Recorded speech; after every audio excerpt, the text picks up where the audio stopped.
Itu yang jenis kedua. Kategori masuk Kategori, ya. bullying juga. Bully juga. Bully itu ada yang, ya ini yang justru seringkali diabaikan oleh orang, padahal ini juga berbahaya. Semua anak memiliki potensi menjadi korban bullying dan juga memiliki potensi untuk menjadi pelaku bullying. Nah, karena anak itu memiliki potensi kedua itu, apa yang harus dilakukan oleh seorang guru? Bapak juga harus siap dibully nih. Subscribe, like, dan nyalakan loncengnya. Pak Saiful, karena Pak Saiful latar belakang dosen bimbingan konseling, tentu kita mau diskusi salah satu hal yang sedang hot juga dan selalu hot, yaitu soal bullying. Oke. Bapak jelaskan dulu sebentar, apa itu bullying dan jenis bullying itu apa saja? Seperti apa ya? Ya, di dalam perspektif psikologi tentu konseling, bully itu kan sebuah tingkah laku, tindakan dari seseorang yang ditujukan untuk menyakiti orang lain dengan maksud. Kalau tidak dengan maksud mungkin bukan bully ya. Yeah. Dengan maksud bisa bersifat fisik maupun bisa bersifat non fisik, verbal dan non verbal gitu kira-kira. Itu kira-kira yang dimaksud dengan fisik yang ada di dalam diri seseorang gitu kan, untuk menyakiti orang lain. Kalau kita dulu ingat konsep lama ini kan semacam juga kecenderungan agresi. Ya. Tapi kemudian dari persoalan agresi ini juga pada dasarnya yang backsense ya, yang makna jelek, agresi itu perilaku yang ditujukan untuk menyakiti orang lain. Yeah. Sekarang dikenal dengan lebih spesifik dengan bully. Yeah. Kalau jenisnya? Jenisnya juga karena tadi bentuk tadi ada yang verbal dan ada yang non verbal, yang fisik dan non fisik. Misalnya kalau yang fisik ya memukul dengan maksud menyakiti, menyepak, berkelahi, membunuh, sampai dengan yang paling berat mungkin bully itu juga bisa masuk dalam kategori membunuh juga bisa. Kalau membentak masuk nggak? Membentak itu non verbal. Itu yang jenis kedua. Kategori masuk bullying juga. Bully juga. Bully itu ada yang, ya ini yang justru seringkali diabaikan oleh orang, padahal ini juga berbahaya. Membentak itu. Bentak, menghina, mencaci, bahkan yang bentuknya fisik pun mencibir dengan maksud, mengejek misalnya. Itu juga bahagian daripada bully non verbal. Dan itu semua mahasiswa kita diajarkan di perguruan tinggi, Pak. Kalau yang jelas ini kajian-kajian orang-orang di psikologi dengan konseling. Jadi kawan-kawan di Fakultas Psikologi mungkin juga ya. Sedangkan di bimbingan konseling diajarkan juga ini, bahkan dari materi psikologi umum pertama sampai dengan psikologi sosial, dan tentu di dalam layanan konseling ada konseling bagaimana layanan bimbingan dan konseling, ada yang sifatnya layanan bimbingan dasar, pencegahan, ada yang sifatnya konseling untuk pengobatan, terapi, rehabilitasi. Dan tentu yang dicegah karena perilaku bully ini berbahaya untuk diri dan orang lain, ada yang sifatnya pencegahan, memberikan pemahaman. Kalau di dalam yang sudah terjadi seperti yang banyak dirisaukan pada akhir-akhir ini, bahkan mungkin menurut saya 5 tahun terakhir kondisi bully di Indonesia dan di Aceh khususnya tidak begitu menggembirakan. Baik, kalau karena Bapak sudah mengarah ke situ, saya sampaikan data kita, Pak. Data yang disampaikan itu yang dirilis oleh PISA, Program for International Student Assessment, itu 2018. Itu menyebutkan bahwa kita ranking 5 di Indonesia. 5. Ranking 5 se-negara-negara OECD. Yeah. Jadi dan persentasenya lumayan, Pak, 41,1%. Nah, itu nasional dan itu terus juga bukan menurun, tapi tiap tahun dia angkanya menaik. Kemudian kita masuk ke Aceh, Pak. Aceh kita dapat data dari Dinas Perempuan dan Perlindungan Anak, itu yang memang khusus untuk kekerasan anak. Itu juga angkanya di antara 400-an. Kalau data 2023 itu 483 kasus, 489 kasus.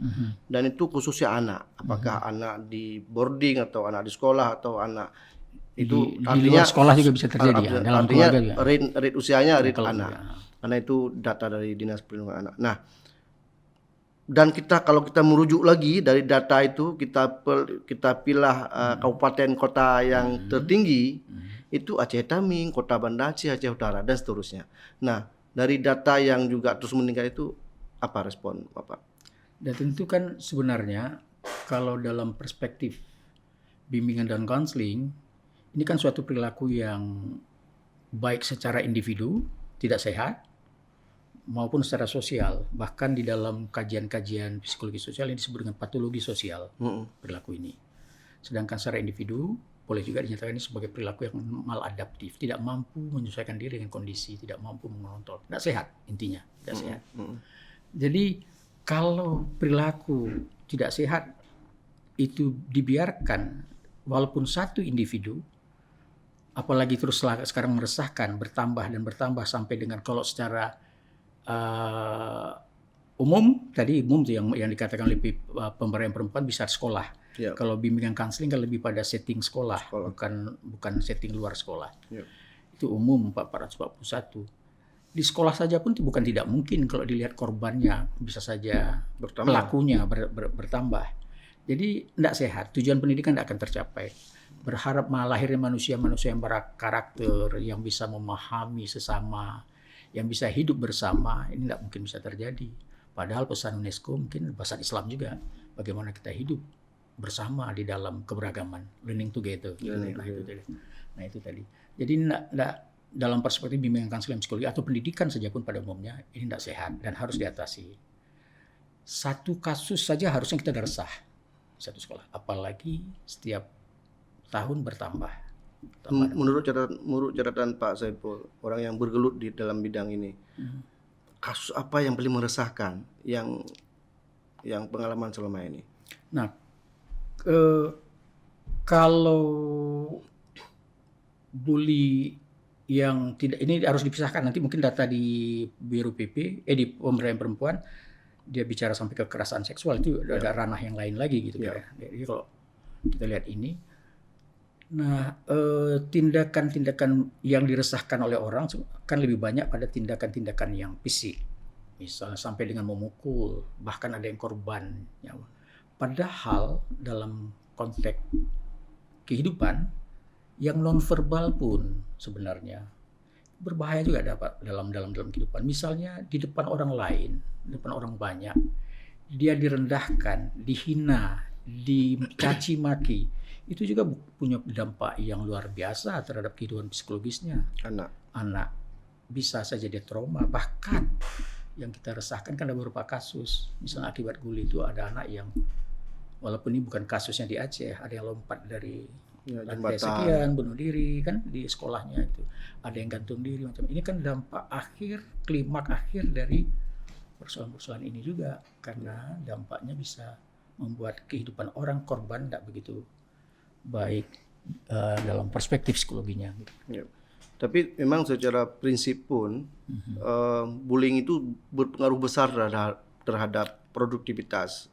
Ya, sebenarnya bukan hanya terhadap korban, terhadap diri sendiri yang pelaku juga. Karena sama-sama anak. Sama-sama anak. Pelaku juga ini kan karena dia tidak sehat memang sebenarnya. Ada rasa tidak percaya diri, mungkin juga ada pengalaman pahit sebelumnya, karena perilaku bully bisa saja karena dibully dulu sebelumnya gitu. Dan biasanya itu berulang, Pak ya? Bisa berulang. Yang namanya bully ya berulang dilakukan oleh. Nah, ada juga yang memang karena memang kurang mendapat perhatian, atau karena kalau di dalam teori behavioristik kognitif bisa saja karena mencontoh. Sekarang media-media banyak betul sebenarnya, seperti Smackdown misalnya, yang tinju yang apa sorry? Yang PPC macam-macam. Itu tidak begitu bagus sebenarnya untuk bagi anak-anak yang sedang tumbuh dan berkembang, yang mungkin tingkat seleksivitas komponen kognitifnya tidak begitu bagus. Artinya lingkungan sangat berpengaruh, Pak ya? Oh ya. Sejauh mana pengaruhnya, Pak? Besar sekali kalau menurut saya. Jadi pengalaman hidup di dalam keluarga sekalipun seakan-akan tidak muncul. Misalnya orang tua yang otoriter, orang tua yang suka mengasari, orang tua yang suka memukul, orang tua misalnya yang dalam perspektif Hoffman, orang tua yang power assertion, unjuk kuasa, itu cenderung melahirkan anak-anak yang juga menyakiti orang lain. Dampaknya apa, Pak? Dampak terhadap dirinya sendiri juga ada. Terhadap dirinya sendiri juga dia tidak sehat, artinya dia tidak bisa beradaptasi dengan orang lain.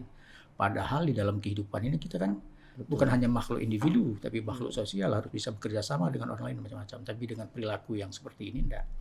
Bagi korban dampaknya luar biasa juga. Itu kira-kira. Kalau dia lantas membuat dirinya menjadi tertekan, depresi, dan pada giliran trauma, ini semua energi yang ada bisa energi psikis ya, bisa tidak fokus pada produktivitas kerja, dan pada gilirannya yang kita khawatir betul kan kalau dia sempat pada akhirnya ya seperti yang kasus beberapa kasus yang bunuh diri misalnya, atau membunuh orang lain, nah kan itu bisa seperti itu gitu.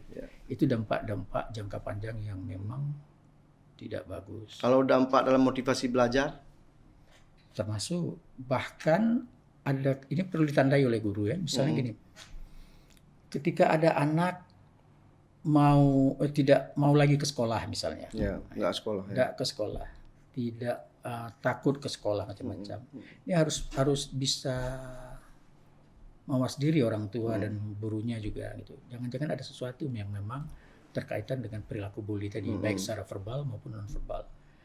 Saya sedih ketika orang menganggap bully itu hanya fisik, gitu. Padahal non fisik juga bisa berdampak sama, bahkan mungkin bisa jadi tergantung kondisi anaknya. Jadi dampaknya bisa ditentukan. Nah, ketika dia sudah menjadi korban bully, itu kan energi psikisnya kan terkuras. Rasa kecewa, tidak percaya diri, benci terhadap lingkungan, sehingga ya untuk apa saya belajar gitu kira-kira. Ternyata saya sekolah pun diperlakukan. Jadi bisa saja motivasi belajar menjadi sangat terganggu karena dia dibully. Begitu juga dengan orang yang membuli sebenarnya. Jangan pandang bahwa orang membuli itu lantas dia juga belajar. Memang itu dia sudah mulai menunjukkan kuasanya juga, kekuasaan dia melalui energi-energi negatifnya digunakannya di sekolah, dan jadi tidak fokus. Bahkan bisa jadi orang-orang yang di bawah yang lemah, yang punya prestasi tidak membantu dia akan dibully juga, misal seperti itu. Dia tidak mau lagi mendapatkan sesuatu yang penting dengan saya kuat negatif, dapat bisa saya atur semua orang untuk dapat mendukung prestasi belajar saya. Padahal itu bukan kinerja dia. Betul. Ini yang maka itu harus diantisipasi oleh pihak keluarga, sekolah. Sekarang Pak, transformasi bullying bukan lagi fisik dan verbal tadi, tapi sudah maya. Ya, digital juga ada masuk. Nah, ini gimana Pak? Bapak bisa berbagi secara akademis. Ya. Saya juga sebenarnya mau menyampaikan itu tadi. Kalau dulu dalam secara teoritis disampaikan dua bentuk itu, tapi sebenarnya sekarang dengan HP ini kita dibully, Pak. Kita dibully juga. Kita ini saya salah ngomong ini dibully nanti, Pak. Bapak juga harus siap dibully ini. Ya. Nah, bagi mereka yang tidak bisa menerima kenyataan ini, yang misalnya diancam, ya kan, dihina, diejek, bahkan mungkin secara fisik dinyatakan ya jelek kamu macam misalnya seperti itulah. Ya dampaknya sama saja sebenarnya. Bahkan ada kajian bully digital ini juga lebih berbahaya dari bully ini. Karena ini terus selalu dilihat, sedangkan yang tadi berbekas. Jadi begitu dilihat misalnya saya membuli Pak Mukhlis, Pak Mukhlis membaca itu dan memang Pak Mukhlis tahu bahwa di sekolah saya adalah orang yang mungkin yang bisa merusak kehidupan Pak Mukhlis. Dengan tidak diketahui oleh sekolah, tidak diketahui oleh orang tua, tapi dengan ancaman di digital tadi, kenapa Saiful Mukhlis tidak datang ke sekolah? Misalnya, ternyata waktu dipelajari, dan biasanya anak-anak yang seperti ini tidak mau membuka diri yang dibully ini. Itu yang membuat agak sulit juga. Biasanya Pak, ini mungkin Bapak bisa sanggah. Biasanya pelaku bullying itu biasa dominan energi negatif itu dominan dalam jiwa dan dalam perilakunya. Nah, kemudian kalau kemudian kita lihat fakta hari ini, kalau masa Bapak dan masa saya, barangkali pelaku bullying itu bisa kita identifikasi bahwa secara akademik dia sedikit lemah. Kalau masa Bapak dan masa saya. Tapi belakangan Pak, pelaku bullying itu, terutama pelaku Pak ya, bukan kita bicara korban, pelaku. Itu tidak memandang itu. Bisa jadi yang ranking pertama, ranking itu secara akademik kognitifnya bagus, itu potensi menjadi pelaku bullying juga tinggi sekali. Nah, dalam konteks ilmu bimbingan konseling itu bagaimana kita jelaskan, Pak? Bisa. Itulah yang juga terabaikan mungkin di dalam dunia pendidikan. Dipikirnya anak kan pinter, prestasinya bagus, nggak mungkin dia melakukan itu. Tapi bila dia tidak seimbang antara kehidupan intelektualnya dengan emosi dan sosialnya, maka kecerdasan itu bisa dimanfaatkannya untuk hal-hal yang negatif. Saya potong Pak. Artinya anak-anak yang intelektual atau nilai akademiknya tinggi juga butuh guru bimbingan konseling. Oh ya, karena bimbingan konseling kan sifatnya ada yang preventif, ada yang kuratif, ada yang development, yang gitu mengembangkan. Jadi setiap orang, kalau kita mau lihat dari psikologi analisis dalamnya dari Freud, setiap orang itu sebenarnya punya insting mati. Kan kita punya insting hidup di bawah itu, insting hidup dan insting mati, gitu kira-kira. Insting hidup ada rasa cinta, kasih sayang, makan, seks, itu insting hidup. Sedangkan insting mati marah, anger. Di marah inilah sebagai penyebab munculnya. Kalau ada situasi yang pengalaman hidup yang selalu membuat anger, rasa marah, ini yang muncul insting mati. Marah sifatnya destruktif, itu dikatakan insting mati. Mengarah ke negatif. Negatif, marah yang berlebihan. Jadi orang-orang yang cerdas pun secara intelektual, kalau dia mendapat pengalaman pahit, bisa saja dengan kecerdasan itu dia manfaatkan untuk menyakiti orang lain. Jadi pelaku bully. Dulu ini bukan kaitannya dengan bully ya. Dulu pernah cerita Kusni Kasdut. Dulu yang mencuri luar biasa. Itu karena kecerdasannya dia bisa bongkar macam-macam dan sebagainya. Nah, ini karena salah memanfaatkan. Mengapa itu bisa salah? Karena mungkin penanaman akhlak, penanaman nilai, penanaman tentang bagaimana kita hidup berdampingan dengan orang lain, ini yang tidak begitu ditanam. Kalau dalam pandangan psikologi dalam, super egonya nggak terbentuk, nggak bagus. Super ego itu kan berisikan pesan-pesan moral, pesan-pesan nilai, pesan-pesan akhlak. Itu yang nggak dibentuk dengan baik. Boleh jadi karena orang tua terlalu sibuk, orang tua terlalu mementingkan ya yang penting perhatian fisik saja. Minta uang dikasih, apapun dikasih, tapi yang lain kurang misalnya. Nah, pada anak-anak yang cerdas ini tadi bisa saja itu dimanfaatkan untuk mendiskreditkan orang-orang yang dipandang lemah juga secara intelektual. Nah, gitu. Nah, ranking 1 dia, kau ranking 10. Kok bodoh kali. Kata itu saja itu sudah bully. Kata bodoh itu udah bully sebenarnya kalau dia menghina. Gitu. Itu kira-kira.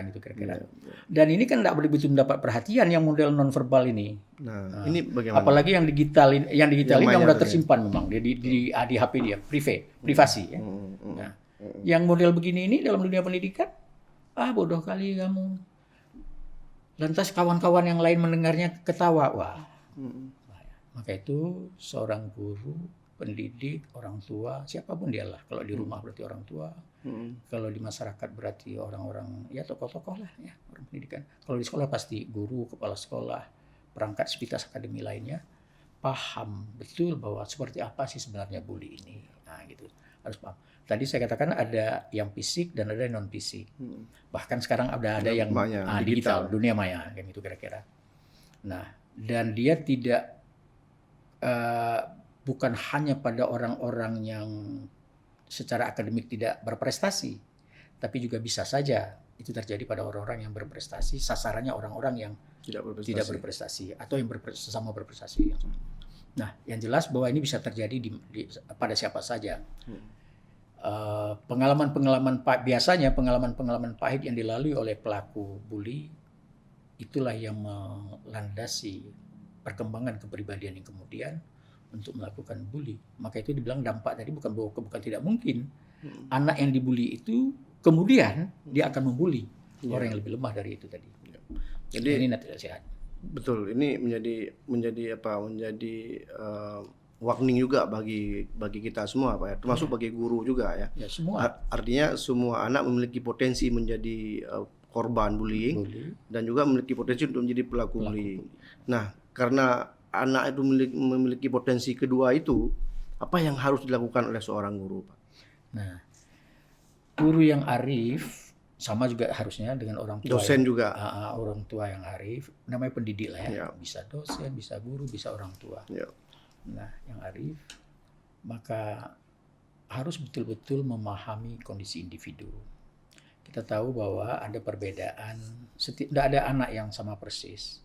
Dalam satu keluarga pun, kembar identik pun tidak akan sama. Gitu. Sangat tergantung nanti pengalamannya. Jadi karena ada perbedaan individual difference, maka guru, pendidik harus bisa memahami perbedaan ini. Kontaknya dengan bully misalnya, dia harus memahami bahwa fenomena atau gejala apa yang sudah diperlihatkan oleh anak. Apakah ini arahnya ke bully? Dia tingkah lakunya apakah ini sudah mulai? Nah, kalaulah misalnya yang dibully adalah orang-orang yang menarik diri, itu sering jadi sasaran. Minder, sering disarankan. Yang kecil misalnya sering jadi sasaran. Atau yang norak penampilannya lantas mengganggu yang lain, bisa jadi sasaran. Yang pelaku juga begitu, yang punya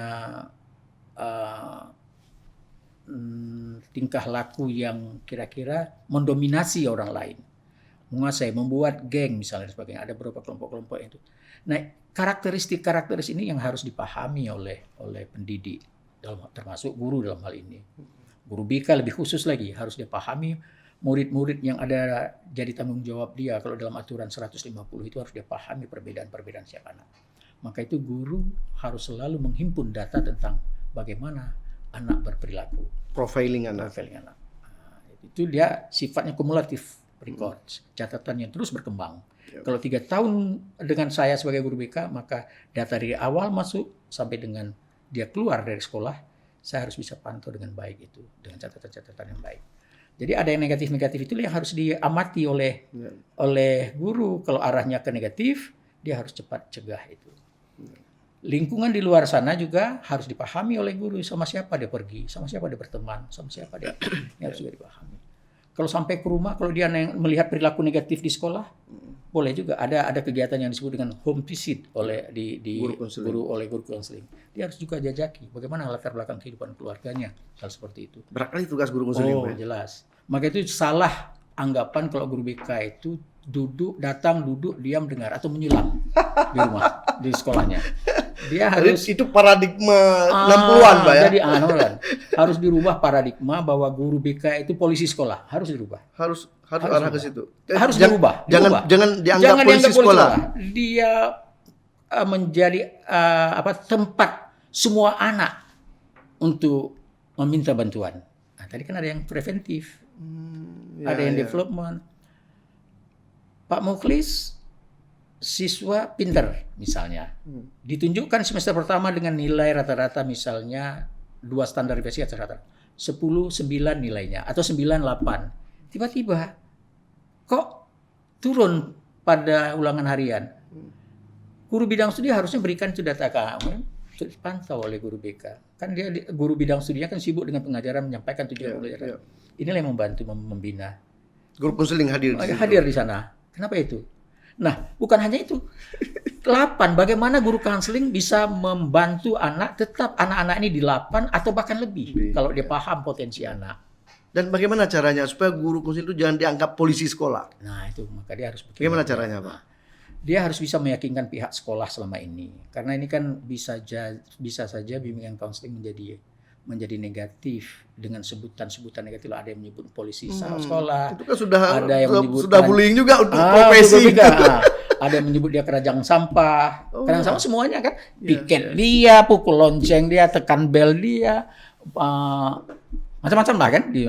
Karena dipandang guru BK tidak perlu. Karena saya banyak pergi ke sekolah, dipandang guru BK itu hanya mengurus anak-anak nakal tadi, anak bolos, anak macam-macam. Padahal 150 murid yang menjadi tanggung jawabnya harus terlayani, pernah bertemu dengan dia. Apakah dalam bentuk tindakan preventif, Kalau yang preventif mungkin bisa memberikan layanan di kelas, informasi. Misalnya sekarang sedang marak-maraknya bully. Dia berikan layanan informasi untuk semua anak. Masuk dia ke kelas, berikan layanan. Apa dampak bully? Sehat enggak? Bagaimana perspektif agama memandang bully ini? Boleh enggak? Bagaimana perspektif sosial dalam hubungan sosial? Boleh enggak? Itu dijelaskan pada anak. Apa dampak terhadap kehidupan dia jangka panjang? Harusnya Pak. Ini preventif. Ada sifatnya pengembangan, anak-anak yang sudah bagus, macam-macam. Ini dipelihara dengan baik. Gitu kira-kira. Nah, yang kuratif kan kecil. Ini yang salah orang, seakan-akan guru konseling itu hanya untuk yang kuratif, mengobati yang nilai rendah, yang bolos, yang melakukan bully, yang lain, atau yang menjadi korban bully. Ini kan tidak banyak. Kalau itu terjadi, wajar kalau sekarang guru BK dipandang tidak bisa berbuat. Jadi sebenarnya tugas utama guru BK dulu mensosialisasikan tugas dia ke sekolah, kepada kepala sekolah, apa yang seharusnya menjadi tupoksi dia, fungsi dia di sana. Dalam nomenklatur sudah diajak memang diberikan waktu 2 JP untuk guru masuk kelas untuk program preventif dan pengembangan. Tapi tidak ada sekolah yang berani mengasih itu. Ada sekolah-sekolah tertentu yang guru BK-nya terus berupaya mengembangkan pemahaman yang baik pada pihak sekolah, dalam kepala sekolah, wakil kepala sekolah, guru bidang studi, guru wali kelas. Tapi bagi mereka guru BK yang banyak terjadi, juga merasa gimana ya, setelah 2-3 kali dia tidak mampu, dia sendiri pun perlu diobati sebenarnya, kan? Jadi dia pasrah, udahlah. Karena pasrah, yang penting apa yang dilakukan oleh dia menyenangkan hati kepala sekolah. Artinya guru-guru konseling di Aceh ini perlu dikonseling juga. Sebenarnya menurut saya kalau melihat kondisi karena situasi sosial dan pengajaran juga. Karena lingkungan sekolah sekarang memandang guru BK itu menangani anak yang bandel tadi, anak yang dalam tanda petik ya, anak-anak yang negatif tadi. Yang prestasi rendah, yang bolos, yang bully, yang rambut panjang, yang merokok, yang negatif lah. Yang jumlahnya menurut saya tidak lebih dari 2,5 atau 5% dari penduduk sekolah. Padahal ada program lain, preventif. Misalnya penting nih, dia memilih lanjutan studi. Mau kemana dia setelah tamat dari SMA? Kalau dari SMA, betul. Ini kan harus diberikan pemahaman. Untuk pemahamannya guru BK sendiri harus diawali dengan menghimpun data tentang mereka dan menghimpun data tentang dunia kerja atau lanjutan studi perguruan tinggi. Pekerjaan bukan cepat 1-2 hari, enggak, dia harus siapkan sejak awal gitu kira-kira. Jadi bisa menyelumpukan bahwa guru BK-nya betul ibu budrawih ija ubagan hamempo menalah kira-kira. 150 murid itu sama dengan 24 JP, tapi tugas-tugasnya dari mulai menghimpun data begitu masuk anak, profiling profil awal anak sudah sampai grafiknya. Kalau dulu ada 150 anak, maka ada 150 map gantung yang berisikan tentang data dia. Tapi itu tidak dilakukan oleh guru BK. Nah sekarang sudah aman lah dengan ada laptop, teknologi bisa dia simpan dia punya, dia simpan lah gitu. Dengan apa itu? Dengan assessment. Nah guru BK memang asesmen tes psikologi tidak bisa, tapi dia bisa manfaatkan jasa orang lain. Mahal tidak bisa gunakan yang non tes. Kan banyak, bisa dia lakukan observasi, bisa dia gunakan questionnaire, bisa dia berikan alat Google Form, bisa dia gunakan skala, macam-macam dan sebagainya untuk mengukur itu. Sekarang guru konseling juga untuk mengukur minat juga sudah diajarkan. Beberapa sekolah kan kita lihat ada itu. Dan memang diajarkan. Misalnya di kampus diajarkan juga. Diajarkan juga. Misalnya gini, dia mengukur minat bidang studi. Ada model yang dari ada model instrumen standar. Bisa digunakan itu, tapi bukan itu, karena itu tidak boleh melanggar aturan. Karena itu kan tes standar yang orang yang mendapat sertifikasi tentang itu bisa digunakan. Tapi itu bisa dijadikan model instrumen untuk mengukur dengan buatan dia sendiri. Sistematikanya, polanya, sistemnya ikut pola ini misalnya. Bisa dia buat sendiri. Pak, terakhir Pak, karena Bapak ini sangat mendalami soal perkembangan, dinamika dan juga beberapa kasus yang Bapak juga ikut memantau secara intens soal bullying ini. Kalau kita beralih ke intervensi pemerintah, terutama dinas pendidikan atau pemerintah Aceh lah secara umum, apa yang mesti dilakukan, Pak? Nah, kalau kita lihat bahwa tujuan pendidikan bukan hanya persoalan mengasah komponen intelektual, dalam tujuan pendidikan kan pada 3 hal ya, kalau dulu ada sikap, ada pengetahuan dan ada keterampilan. Itu kan melahirkan manusia yang utuh ya, itu kira-kira dengan sistem sekarang katakanlah manusia yang berkarakter. Nah, kalau ini maka dinas pendidikan sebenarnya tidak hanya fokus pada persoalan pembelajaran intelektual, tapi juga dia bagaimana membangun anak-anak, mengembangkan anak-anak, potensi anak-anak yang bisa mendukung kehidupan lebih luas, karakternya macam-macam. Maka menurut saya pemerintah dalam hal ini dinas pendidikan juga harus juga memberikan semacam keterampilan pada guru, bahwa di dalam keterampilan pedagogi, keterampilan kompetensi pedagogi, kompetensi kepribadian, kompetensi sosial, itu ada bentuk keterampilan yang bisa digunakan untuk memahami dan mengembangkan dimensi kepribadian anak-anak, karakter anak-anak. Memang selama ini pemerintah kurang atensi terhadap pelatihan guru konseling. Menurut saya memang agak relatif kurang, bahkan bukan kurang, memang kurang dibandingkan dengan yang pedagogik dan profesional. Kan lebih banyak kan pelatihan ke arah sana sebenarnya. Tapi bagaimana membangun guru yang berkarakter, guru yang bisa diteladani, guru macam-macam ini kan lebih sedikit program-program pembinaan dan peningkatan keterampilan ini gitu kira-kira. Nah, jadi menurut saya dinas pendidikan juga harus, kalaupun tidak seimbang, tapi adalah ruang-ruang yang bisa jadi ya tentu ini berdampak pada anggaran juga ya. Nah, yang bisa ada ruang-ruang yang bisa digunakan untuk mengembangkan guru yang berkarakter, yang bisa membangun anak-anak yang 3 tadi, bukan hanya ini kan selama ini kan kalau bicara daya saing kan hanya bicara tentang prestasi saja, prestasi belajar, penguasaan materi. Nah, karakter perlu juga ya. Padahal ini juga penting. Bagaimana anak-anak kita bisa hidup bersama nantinya, bekerja dalam kelompok kerja kalau dia tidak memiliki karakter yang bisa itu tadi.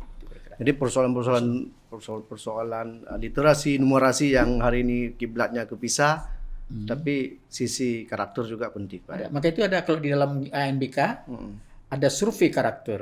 Nah, survei karakter bagian dari memetakan bagaimana kondisi perilaku dan karakter anak bangsa yang dituangkan di dalam, katakan kalau sekarang 18 karakter. Kalau kita dalam perang Islam akhlak dan itu tadi. Ini menjadi setara juga menurut saya dengan literasi dan numerasi.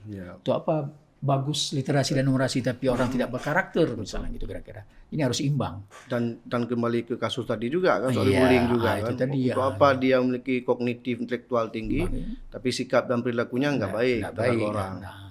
Dan banyak sekali orang-orang smart time itu kan akhirnya tidak bisa bekerja sama dalam kelompok besar. Betul, itu kira-kira. Jadi dan itu kan di video-video Renang Kasali sudah banyak beliau produksi itu. Jadi kenapa sekarang belakangan orang-orang IPK-nya bagus itu nggak bisa eksis di dunia kerja? Salah satunya mungkin itu.